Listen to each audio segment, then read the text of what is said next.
یہاں تک کہ امام غزالی رحمۃ اللہ تعالی علیہ نے ایک واقعہ ایسا بھی لکھا ہے، وہ پڑھنے کے بعد مجھے بڑی حیرت ہوتی ہے۔ ایک بزرگ تھے، 30 سال تک انہوں نے پہلی صف میں کھڑے ہو کر نماز ادا کی، 30 سال تک ایک بھی نماز ان کی تکبیر اولا بھی نہیں چھوٹی امام کے پیچھے۔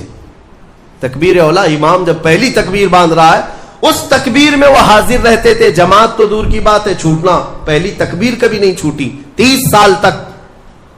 30 سال کے بعد ایک دن ایسا اتفاق ہوا کہ وہ مغرب میں لیٹ ہو گئے، ایک رکعت ہو گئی تھی، اور 30 سال کے بعد صفیں بھر گئی تھی، پیچھے جگہ ملی۔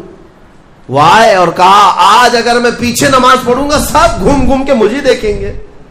30 سال سے جو پابند تھا کہاں گیا کہاں گیا، ہوتا یہی ہے نا، وہ شرمندگی کے مارے کہ لوگ مجھے دیکھیں گے کیا سوچیں گے، گھر چلے گئے، گھر جا کر مغرب پڑھ لی۔ عشاء میں آنے میں پھر ڈر لگنے لگا کہ اب تو پوری نماز میں ہی نہیں گیا تھا، لوگ سوچیں گے 30 سال کے بعد پہلی نماز آپ کی نہیں ہوئی ہے، کہاں گئے تھے کہاں گئے۔ عشاء میں بھی نہیں آئے، عشاء میں بھی نہیں آئے۔ اس زمانے میں ایک بڑے کامل بزرگ تھے، ان کو خبر کی گئی آج ایک بڑا حادثہ ہو گیا ہمارے شہر میں۔ کہا کیا؟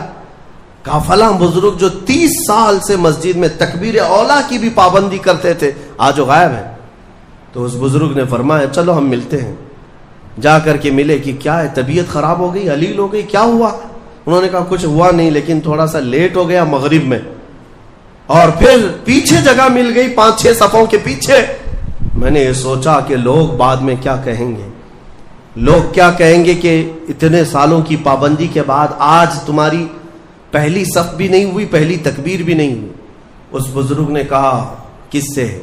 30 سال کی پابندی کرنے والے سے۔ کہا میاں جاؤ پچھلے 30 سال کی پوری نمازیں قضا کر لو، واپس دوبارہ پڑھ لو، اعادہ کرو، اس لیے کہ 30 سال جو تو نے پابندی کی نمازوں کی وہ تو یہی سوچ کر کے کہ لوگ کیا کہیں گے۔ آج تیرے دل میں یہ جو خیال آیا کہ لوگ کیا کہیں گے مغرب کے پیچھے ہو جانے سے، اس کا مطلب ہے کہ 30 سالوں تک جو تو نے پابندی کی یہ لوگوں کے لیے کیا، اللہ کے لیے نہیں۔ جاؤ واپس لوٹاؤ 30 سال کی نماز سے۔ رونگٹے کھڑے ہو جاتے ہیں جب میں یہ پڑھا۔ واقعی میرے عزیزوں اس بات کا خیال بھی نہیں آنا چاہیے ہمیں عبادتوں میں کہ لوگ ہمیں کیا کہیں گے۔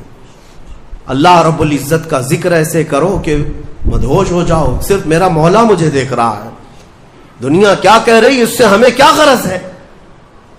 آج یہی بیماری نے بہت ساری